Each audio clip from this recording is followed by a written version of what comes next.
sense. I mean, we sometimes like to think that this is a very unique time and the world has changed. There are certain things which have remained constant, and there are certain things which are under change. What has remained constant is this whole industry was based on a very entrepreneurial kind of a scenario ability, and that continues.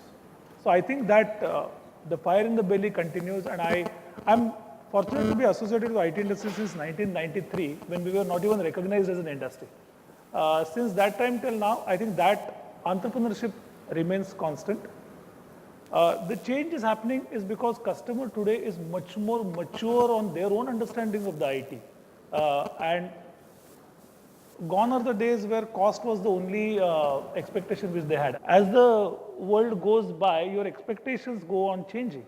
And similarly, today, the IT is no longer about fixing some pieces of code, fixing some technology. It's more about the questions, as Kavita said, a lot of questions are being asked. And do you understand our business? What is the kind of a value that you will deliver to our business? And to my mind, those are interesting questions because they make you think. They also give fantastic career opportunities to people.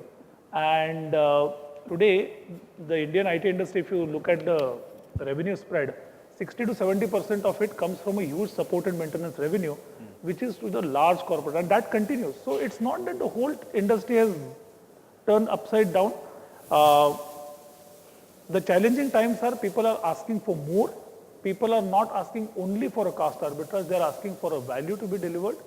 And the skill sets or whatever you need to do from a management perspective is changing. As I said, because technology has become commoditized, technology is coming and going, and people are no longer interested in looking with wide eyes in what is technology. They are just interested in what does it do. What does it do? Yeah. And it's so, I mean, if you, in our industry parlance, there used to be something called a waterfall development method for software.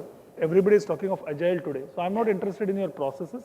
I'm just interested in the outputs and how fast and how value added you. And in that, people play a vital role. So while technology keeps changing, the value of people keeps going up more and more. I mean, because you need people who will adopt the new ways fast. Because what you need today, if I have to put a finger on it, it's the fresh outlook. Yeah. Because if you approach the world with what worked in the past, you would be dead and buried.